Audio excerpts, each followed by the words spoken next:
takes it. And you're right, he has not moved. Lloyd in big trouble. He's out cold.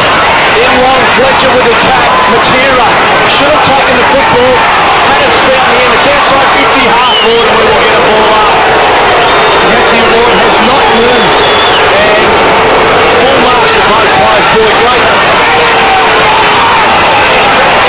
football from Hunter and Lloyd to run straight at it. But Lloyd in a lot of trouble.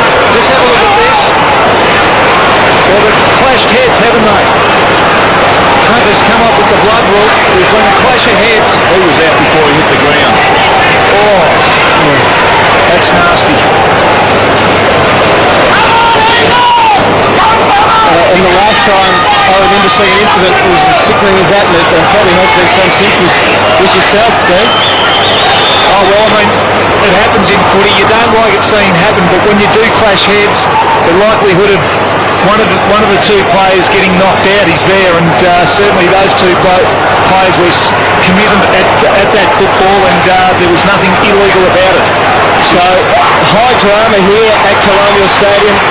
Of course, we wish the best for Matthew Lloyd, but the Bombers... He's moving at least, which is a great sign.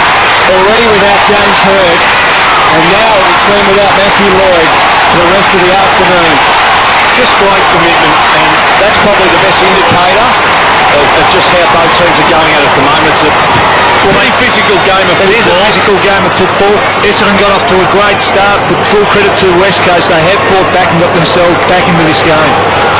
It'll be interesting to see now. I mean, they almost used Lloyd, not as a decoy, but they had him at centre half forward, Steve, and it was letting other defenders into unfamiliar positions, but it'll be interesting to see the adjustments they now make. I guess Alessio could become a factor in terms of a marking forward. Well, but also what it does do is it frees up McIntosh, who's probably their best defender, so we might see some changes down in Essendon's forward half. On the boundary line, wanting that to come on. The only problem with Alessio is his foot skills in trying, once West Coast run it out at the moment, that they've been pretty good. And the other thing West Coast, why this game has swung in the last 6 or 7 minutes and why they are pretty competitive after the first Bomber 3 goals has been around the pack type situation. The loose ball has been clearly won by West Coast, very good at ground level. I'm just trying to think of options for Essendon down in that forward line post. Of course, Lloyd was playing out at centre half forward, but you'd think maybe Paul Barnard, who has been a pinch hitter up forward, might go to full forward. I guess it's probably just a restructuring, isn't it, in sharing of the load with Hunt coming onto the ground. He played at full forward against Collingwood a few weeks ago. That's just a flush hit, isn't it? Two heads. You don't necessarily have to play the tall down there. No. You can play a short and nasty.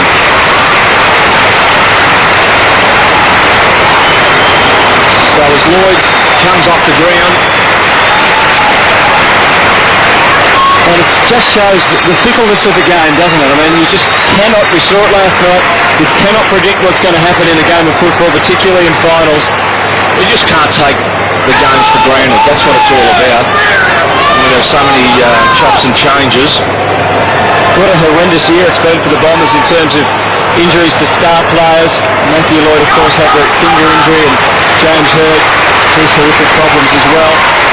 Hird missing today. Barnard slots has gone back to the goal square for the Bombers. Looks like Collingwood was picking him up.